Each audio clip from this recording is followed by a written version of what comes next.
ಆತ್ಮೀಯ H16 news ಅರ್ಥಾತ್ ಹೇ ಸೀತಾರಾಮ್ಗೆ ಸ್ವಾಗತ. ನಾನು ನಿಮ್ಮ MI ಅಥವಾ ಮಲ್ಲಪ್ಪ ಜೋತ್ ಅವರ ಆತ್ಮೀಯರೇ. ರಾಜ್ಯ ರಾಜಕೀಯದ ಕುರ್ಚಿ ಕಿತ್ತಾಟದಲ್ಲಿ ಬೆಳಗಾವಿ ಜಿಲ್ಲೆ ಮಹತ್ವದ ಪಾತ್ರವನ್ನು ವಹಿಸ್ತಾ ಇದೆಯಾ ಅನ್ನೋದೊಂದು ಬಹಳ ಪ್ರಶ್ನೆ ಈಗ ಎದ್ದೇಳ್ತಾ ಇದೆ.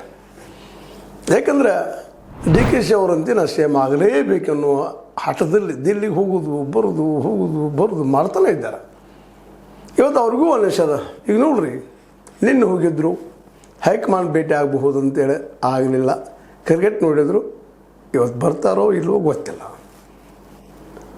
ಬರಲೇಬೇಕಾದಂಥ ಪರಿಸ್ಥಿತಿನೂ ಅದ. ಯಾಕಂದ್ರೆ ಅಧಿವೇಶನ ನಡೀತಾ ಇದೆ. ಅದೇ ಅಧಿವೇಶನ ಗೈರಾದ್ರೆ ಅನಗತ್ಯ ಪ್ರಚಾರ ಎರಡೂ ಆಗ್ತಾವೆ.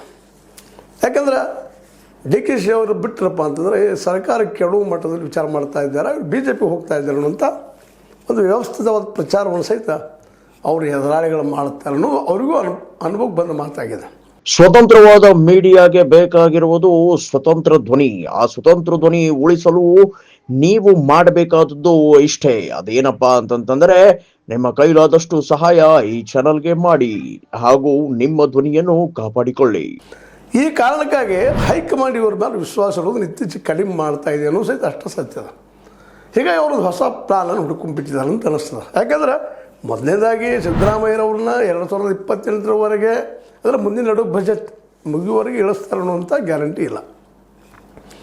ಯಾಕಂದರೆ ಅವರು ಅಹಿಂದ ಅಥವಾ OBC ನಾಯಕರಾಗಿ ದೇಶ ಮಟ್ಟದಲ್ಲಿ ಇವತ್ತು ಐಡೆಂಟಿಫಿಕೇಷನ್ ಆಗ್ತಾಯಿದೆ ಅವ್ರದ್ದು. ಆ ರೀತಿ ಬೆಳೆದು ನಿಂತಿದ್ದಾರೆ ಇವತ್ತು. ಮತ್ತು ಅವ್ರು ಏನು ದೋಷವೂ ಇಲ್ಲ. ಯಾವ ಆಧಾರ ಮೇಲೆ ಕಿತ್ತು ಹಾಕೋದು ಅವ್ರನ್ನ ಮಾತು ಕೊಟ್ಟದ. ರಾಜಕೀಯದಲ್ಲಿ ಮಾತು ಕೊಡೋಂತೂ ಸಾಕಷ್ಟು ಅದಾವ. ನಮ್ಮ ಮ್ಯಾನಿಫೆಸ್ಟೋಗಳಿದಾವಪ್ಪ. ಮ್ಯಾನಿಫೆಸ್ಟೋ ಅಥವಾ ಗ್ಯಾರಂಟಿಗಳು ಘೋಷಣೆ ಅಷ್ಟಾವು. ನೀವು ನಾಳೆ ಮಾಡ್ಬೋದು, ಮಾಡಿದ್ರೆ ಹೋಗ್ಬೋದು. ರಾಜಕೀಯ ನಕ್ಕು ಬಿಡ್ತಾರೆ ಅಷ್ಟೇ. ಈ ದಿಶೆಯಲ್ಲಿ DKC ಮತ್ತು ಸಿದ್ದರಾಮಯ್ಯರ ಮಧ್ಯದಲ್ಲಾದಂಥ ಒಂದು ಒಪ್ಪಂದ ಇವತ್ತು ಅದೊಂದು ಬದಿಗಿಡುವಂಥದ್ದು. ಯಾಕಂದ್ರೆ ಅಧಿಕಾರವನ್ನು ಯಾರೂ ಸುಲಭವಾಗಿ ತಟ್ಟಿಯಲ್ಲಿಟ್ಟು ಕೊಡೋದಿಲ್ಲ ಅನ್ನುವಂಥದ್ದು ಈಗಾಗಲೇ DKC ಅವರಿಗೆ ಅನುಭವಕ್ಕೆ ಬಂದದ. ಜೊತೆಗೆ ಅವರಿಗೆ ಶಾಸಕರ ಬೆಂಬಲ ಇಲ್ಲ ಅನ್ನೋದು ದೊಡ್ಡ ಗುರುತರವಾದ ಆರೋಪ ಇತ್ತು. ಅದು ಎಷ್ಟೋ ಪ್ರಮಾಣದಲ್ಲಿ ಕಡಿಮೆ ಮಾಡಿದ್ದಾರೆ. ಉದಾಹರಣೆ ನಮ್ಮ ಗಣೇಶ್ ಹುಕ್ಕೇರಿ ಅವರು, ಸ್ವತಃ ಹುಕ್ಕೇರಿ ಅವರು, ಪ್ರಕಾಶ್ ಹುಕ್ಕೇರಿ ಅವರು ಇವತ್ತು DKC ಅವ್ರ ಫ್ಯಾನ್ ಇದ್ದಂಗೆ ಆಗಿದ್ದಾರೆ. ಅಂದರೆ ಜಿಲ್ಲೆಯಲ್ಲಿ ಒಳಕದಪ್ಪ ಹೊಂದಾಣಿಕೆ ಇಲ್ಲ ಅನ್ನೋದು ಸ್ಪಷ್ಟ ಆಗ್ತಾ ಹೋಗ್ತಾ ಇದೆ. ಅದು ಸ್ಪಷ್ಟನೇ ಅದ. ಒಂದು ಕಡೆ ಜಾರಕಿಹೊಳಿ ಅವ್ರ ಬನ ಜೊಲ್ಲೆ ಅವ್ರ ಜೊತೆ ಗುರುತಿಸ್ಕೊಂಡಿದ್ದಾರೆ.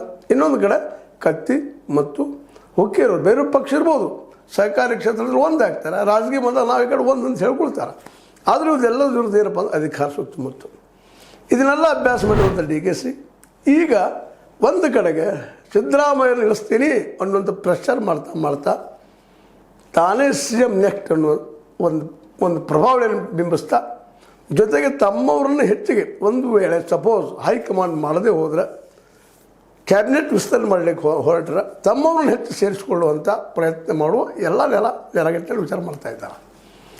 ಮತ್ತು ಈಗಾಗಲೇ ಒಂದು ವಿಷಯದಲ್ಲಿ ಜಾರಕಿಹೊಳಿ ಸಹೋದರರು ಸೋತಿದ್ದಾರೆ. ಯಾವುದದು? ಗೋಕಾಕ್, ಚಿಕ್ಕೋಡಿ ಇವೆರಡನ್ನೂ ಜಿಲ್ಲೆ ಮಾಡೋದರಲ್ಲಿ ಸೋತು ಹೋಗಿಬಿಟ್ಟಿದ್ದಾರೆ. ಅವ್ರ ಕಡೆ ಸಾಧ್ಯ ಆಗಿಲ್ಲ ಅನ್ನೋ ಜನ ಮಾತಾಡ್ತಿದ್ದಾರೆ ಎಲ್ಲ ಕಡೆ. ಹೌದು, ಆಗಬೇಕಾಗಿತ್ತು. ಸ್ವತಃ ಉಸ್ತುವಾರಿ ಇದ್ದುಕೊಂಡು ಗೋಕಾಕ್ ಮತ್ತು ಚಿಕ್ಕೋಡಿ ಎರಡು ಜಿಲ್ಲೆ ಆಗಬೇಕಾಗಿತ್ತು. ನಾವು ಪ್ರಯತ್ನ ಮಾಡಿದ್ವಿ ಅಂತಂದ್ರೂ ಅದು ಆಗಲಿಲ್ಲ ಅಂತ ಅಸಮಾಧಾನ ಎರಡೂ ಭಾಗದಲ್ಲಿ ಅದ. ಅದರಲ್ಲೂ ಚಿಕ್ಕೋಡಿ ಭಾಗದಲ್ಲಿ ಬಲು ಜೋರದ. ಅಲ್ಲಿ ನಿಧಾನಕ್ಕೆ ನಮ್ಮ ಸತೀಶ್ ಅವರಿಂದ ಜನ ದೂರ ಸೇರ್ತಾ ಇದ್ದಾರೆ. ಈ ಜಿಲ್ಲಾ ಹೋರಾಟಗಾರರಾಗಿರ್ಬೋದು, ಇನ್ನುಳಿದವರಾಗಿರ್ಬೋದು. ಯಾಕಂದರೆ ಅವ್ರು ಹೊರಗಿಂದ ಬಂದಂಥವ್ರು ಚಿಕ್ಕೋಡಿ ಗೋಕಾಕದವರು ಅಂತ ಸಾಮಾನ್ಯವರು ಮಾತಾಡ್ಕೊಳ್ತಾರೆ. ಈಗಾಗಲೇ ಇದೇ ನೆಲೆಯಲ್ಲೇ ಕತ್ತಿಯವರು ಪ್ರಚಾರನೂ ಮಾಡ್ತಾಯಿದ್ದಾರೆ. ಹೊರಗಿನವ್ರಿಗೆ ಏನು ಕೆಲಸ ಇಲ್ಲಿ ಹುಕ್ಕೇರಿ ಇಲ್ಲಿ ಅಂತೇಳಿ. ಹೌದವ್ರು ಇಲ್ಲವ್ರನ್ನ ಅಲ್ಲಿ ಹೋಗೋದವ್ರು ಹಕ್ಕದ ಅದು ಬೇರೆ ಮಾತು. ಸಂವಿಧಾನಬದ್ಧವಾಗಿ ಎಲ್ಲ ಭಾರತದ ಯಾವುದೇ ಭಾಗದಲ್ಲಿ ಹೋಗಿ ನಿಲ್ಬೋದು, ನಾವು ಮಾತು ಬೇರೆ. ಆದರೂ ಅದನ್ನು ಪ್ರಚಾರ ಮಾಡ್ತಾ ಇರ್ತಾರೆ. BJP ಅವರಾಗಲಿ, ಕತ್ತಿಯವರಾಗಲಿ, ಅವ್ರ ಬೆಂಬಲಿಗರಾಗಲಿ. ಹೀಗಾಗಿ ಇವೆಲ್ಲನೂ ಗುರುತ ಮಾಡಿಕೊಂಡು ಇವತ್ತು ವಿರೋಧ ಇರಲಿ ಪರ ಇರಲಿ, ಜಾರಕಿಹೊಳಿ ಅವ್ರ ವಿರೋಧ ಯಾರಿದ್ದಾರೆ? ಯಾಕೆಂದರೆ ಇವತ್ತು ಸಿದ್ದರಾಮಯ್ಯರ ಬೆನ್ನೆಲುಬು ಯಾರಪ್ಪ ಅಂತಂದ್ರೆ ಸತೀಶ್ ಅವರು. ಆರ್ಥಿಕವಾಗಿ ಆಯಿತು, ಎಲ್ಲ ದೃಷ್ಟಿಯಿಂದ ಆಯಿತು. ಮತ್ತು ಸ್ವತಃ ನಮ್ಮ ಸಿದ್ದರಾಮಯ್ಯರ ಮಗ ಯತೀಂದ್ರ ಹೇಳ್ಕೊಂಡ್ಬಿಟ್ರು ರಾಯಬಾಗ್ ಬಂದಾಗ, ನಮ್ಮ ತಂದೆಯವರು ಉತ್ತರಾಧಿಕಾರಿ ಸತೀಶ್ ಅವರು ಅಂತೇಳಿ. ಏನಿಲ್ಲ, ಎಲ್ಲ ನೆಲೆಗಟ್ಟಿನಲ್ಲಿ ಇಲ್ಲಿ ಜಾರಕಿಹೊಳಿ ವಿರೋಧಿಗಳೊಂದಿಗೆ ಗುಪ್ತ ಮೀಟಿಂಗ್ಗಳನ್ನು ಮಾಡ್ತಾ ತಮ್ಮ ಶಕ್ತಿಯನ್ನು ಹೆಚ್ಚು ಮಾಡ್ಕೊಳ್ತಾ ಇದ್ದಾರೆ ಉತ್ತರ ಕರ್ನಾಟಕದಲ್ಲಿ. ಯಾಕಂದ್ರೆ 2022ರಲ್ಲಿ ಮತ್ತಿದು ಬರುವಂಥದ್ದು ದಿನ. ಇದೆಲ್ಲ ಅರ್ಥ ಮಾಡ್ಕೊಂಡಿರುವಂಥ ಅನುಭವಿ DKC. ಸಿದ್ದರಾಮಯ್ಯ ಒಂದು ಕಡೆಗೆ ನಾವು ಕುರ್ಚಿ ಕಸ್ಕೊಂಡೇ ತೀರ್ತೀವಿ ಅನ್ನುವಂಥ ವಾತಾವರಣ ಕ್ರಿಯೇಟ್ ಮಾಡ್ತಾ ಆದಷ್ಟು ಅವರನ್ನು ಮಾನಸಿಕವಾಗಿ ಅಭದ್ರನಾಗಿ ಮಾಡ್ತಾ, ಜೊತೆಗೆ ಅವ್ರು ನಮ್ಮ ಗುರುಗಳ್ರಿ, ಅವ್ರು ನಮಗೆ ದೇವತೆ ಇದ್ದಂಗೆ ಅಂತ ಮತ್ತೊಂದು ಪಾಲಿಸಿ ಮಾಡ್ತಾ ಅವ್ರನ್ನ ವಿಶ್ವಾಸ ತೆಗೆದುಕೊಳ್ಳುವಂಥದ್ದು. ಅಂದರೆ ಸತೀಶ್ ಅವರ ಕಪಿಮುಷ್ಟಿಯಿಂದ ಸಿದ್ದರಾಮಯ್ಯನ ಬದಿಗೆ ಸರಿಸ್ಕೊಂಡ 2028ರಲ್ಲೇ ಅವ್ರು ರಿಟೈರ್ ಆದ ತಕ್ಷಣ ತಾವು ಅಲ್ಲಿ ಬರಬೇಕು ಅನ್ನುವಂಥದ್ದು. ಇದೇ ಕಾಲಕ್ಕೆ ಸತೀಶ್ ಅವ್ರಿಗೂ ಸಹಿತ ಮೂಗಿಗೆ ತುಪ್ಪ ಹಚ್ಚು ಕೆಲಸ, ನಿಮ್ಮನ್ನು ನಾವು ಅಧ್ಯಕ್ಷ ಮಾಡ್ತೀವಿ ಅನ್ನೋಂಥ ಆಶ್ವಾಸನೆ ಕೊಟ್ಟಿರ್ಬೋದು ಅಂತ ಹಂಗೆ ಅನ್ನಿಸ್ತದೆ. ಅವ್ರ ಮಧ್ಯದ ಒಂದು ಏನೋ ಬಿಹೇವಿಯರ್ ನೋಡಿದ್ರೆ, ಬಾಡಿ ಲ್ಯಾಂಗ್ವೇಜ್ ನೋಡಿದ್ರೆ ಅದನ್ನು ಇಲ್ಲೂ ಗೊತ್ತಿಲ್ಲ. ಆ ಮಾತು ಬೇರೆ. ಅವ್ರನ್ನೂ ವಿರೋಧ ಅತಿಯಾಗಿ ಮಾಡ್ಕೊಳ್ಳಾರ್ದ ತಮ್ಮ ಶಕ್ತಿನ ಅಭಿವೃದ್ಧಿ ಮಾಡ್ಕೊಳ್ಳೋದು ವಿಷಯದಲ್ಲಿ DKC ಅವರು ಇವತ್ತು ಮೊನ್ನೆ ಬಂದಾಗ, ಒಂದು 3-4 ದಿನದ ಹಿಂದೆ ಬಂದಾಗ ಚಿಕ್ಕೋಡಿ ಜಿಲ್ಲೆ ಮಾಡೇ ಮಾಡ್ತೀನಿ ಅಂತ ಮಾತಾಡಿದ್ದಾರೆ ಅಂತ ಸುದ್ದಿಗಳು ಬರ್ತಾಯಿದ್ದವು. ಇದು ಹೇಗಾಗಿ ಇತ್ತಿದು ಚಿಕ್ಕೋಡಿ ಜಿಲ್ಲೆ ಮಾಡುವಂಥದ್ದು, ಗೋಕಾಕ್ ಮಾಡೋದಿಲ್ವಾ, ಬೇಡವಾ ಅನ್ನೋ ಪ್ರಶ್ನೆಗಳು ಕೇಳಿ ಬರ್ತಾಯಿದ್ದಾವೆ. ಯಾಕಂದರೆ ಗೋಕಾಕ್ ಮತ್ತು ಚಿಕ್ಕೋಡಿ ಜಿಲ್ಲೆಯ ಜನರಿಗೆ ಅಟರ್ಲಿ ಎಸೆನ್ಷಿಯಲ್ ನಮ್ಮ ಜಿಲ್ಲಾ ಆಗಬೇಕು ಅನ್ನೋಂಥ ಎಲ್ಲರ ಮಾನಸಿಕ ಸ್ಥಿತಿ. ಅದರಲ್ಲಿ ಜಾರಕಿಹೊಳಿ ಸಹೋದರರು ಸೋತಿದ್ದಾರೆ, ಮಾಡಲಿಕ್ಕಾಗಿಲ್ಲ. ಡಿಸೆಂಬರ್ 31ರೊಳಗೆ ಮಾಡಬೇಕಾಗಿತ್ತು, ಏನೇನು ಪ್ರಯತ್ನ ಮಾಡಿದ್ರು, ಸಾಧ್ಯ ಆಗಲಿಲ್ಲ. ಅದಕ್ಕೆ ಯಾರೋ ಕಾರಣ ಇರ್ಬೋದು, ಹೌದು ಸಹಜದ. ಅವ್ರು ನಾವ್ಯಾಕೆ ಬರೋಣಪ್ಪ ಗೋಕಾಕ್ ಮತ್ತು ಚಿಕ್ಕೋಡಿ ಜಿಲ್ಲೆಯಲ್ಲಿ, ಅವರು ತಮ್ಮ ಸ್ವತಂತ್ರ ಆಗಲಿ ಅಂತೇಳಿ ಆ ಸಂದರ್ಭದಲ್ಲೇ ನಮ್ಮ ಸೌದಿಯವರು, ಲಕ್ಷ್ಮಣ್ ಸೌದಿಯವರು ಸಹಿತ ಈ ಜಿಲ್ಲಾ ಘೋಷಣೆ ಆಟಗಾಲ ಹಾಕಿದ್ರು ಅನ್ನೋದು ಒಂದು ವಾದು ಅದ. ಇವರೆಲ್ಲರ ಕಾರಣಕ್ಕೆ ಸಿದ್ದರಾಮಯ್ಯ ಮುಂದೆ ಹಾಕಿದ್ದಾರೆ. ಹೀಗಾಗಿ ಜನ ಇಲ್ಲಿ ಅಸಂತುಷ್ಟದಾರ. ಆ ವಿಷಯವನ್ನು ಹಿಡ್ಕೊಂಡು ಜಿಲ್ಲೆಯನ್ನು ಘೋಷಣೆ ಮಾಡಿದರೆ ಚಿಕ್ಕೋಡಿಯನ್ನು ಸಹಜವಾಗಿ ಒಂದು ಬನ ಆಗ್ತದಿಲ್ಲ. ಚಿಕ್ಕೋಡಿ ಮತ್ತು ಬೆಳಗಾವಿಗೆ ಇವರು ಸೀಮಿತ ಮಾಡಿ ಚಿಕ್ಕೋಡಿ ತಮ್ಮ ಪ್ರಭಾವ ಬೆಳೆಸ್ಕೊಳ್ಳುವಂಥ ಪ್ರಯತ್ನವನ್ನು ಸಹಿತ ಅವ್ರು ಮಾಡ್ತಾ ಇದ್ದಾರೆ. ಅರ್ಥ ಏನಪ್ಪ ಅಂತಂದ್ರೆ ಸಿದ್ದರಾಮಯ್ಯನ ಒಂದು ಕಡೆ ಬೆಗೆದಿಟ್ಟುಕೊಳ್ಳೋದು, ಮತ್ತು ಯಾಕಂದ್ರೆ ಕಿತ್ತಾಗೋದು ಸುಲಭ ಇಲ್ಲ. ಸಿದ್ದರಾಮಯ್ಯರವ್ರನ್ನ ಕಿತ್ತಾಗಿದ್ರೆ ಪಾರ್ಟಿ ಒಡೆದು ಹೋಗುವಂಥ ಸಾಧ್ಯತೆಗಳು ಇದ್ದಾವೆ. ಹಾಗಾದ್ರೆ ಕೂಡ ಅವ್ರು ಪಾರ್ಟಿ ಒಡೆದು ಹೋಗ್ತಾರಂತಲ್ಲ, ಆದರೆ ಅವ್ರ ತಲೆಯಲ್ಲಿರುತ್ತದೆ ಭಾವನೆಗಳು. ಹೀಗಾಗಿ ಈ ಜಿಲ್ಲೆಯ ವಿಭಜನೆ ಜೊತೆಗೆ ಜಾರಕಿಹೊಳಿ ಸಹೋದರರ ಬಲವನ್ನು ಕುಗ್ಗಿಸುವಂಥ ಕೆಲಸವನ್ನು ಇವತ್ತು DKC ಅವರು ಮಾಡ್ತಾ ಇದ್ದಾರೆ. ಯಾಕಂದರೆ ಇವತ್ತು ಪ್ರಬಲವಾಗಿ ಮುಂಬರುವ ದಿನಗಳಲ್ಲಿ CM ಕುರ್ಚಿಗೆ ಪ್ರತಿಸ್ಪರ್ಧಿ ಯಾರಂದ್ರೆ ಸತೀಶ್ ಮನವರಿಕೆ ಆಗಿದೆ DKC ಅವರಿಗೆ. ಅದಕ್ಕಾಗಿ ತಾವು CM ಆಗೋ ಸಲುವಾಗಿ ತಮ್ಮ ಕುರ್ಚಿ ಅಂದರೆ ಅಧ್ಯಕ್ಷರಿಗೆ ಸಹಿತ ಕೊಡಲಿಕ್ಕೆ ಅವರು ಮಾನಸಿಕವಾಗಿ ಸಜ್ಜ ಆಗ್ತಾ ಇದ್ದಾರೆ. ಯಾಕಂತಂದ್ರೆ ಇನ್ನೊಂದಿಲ್ಲ, ಅವ್ರಿಗೆ ಹೈಕಮಾಂಡ್ ಚಿಂತಿಲ್ಲ, ಹೈಕಮಾಂಡ್ಗೆ DKC ಅವರು ಸಹಿತ ಚಿಂತಿಲ್ಲ. ಯಾಕಂದರೆ DKC ಅವರು ಹೈಕಮಾಂಡದ ಮನೆ ಮಗ ಇದ್ದಾಗ ಇದ್ದಾರೆ.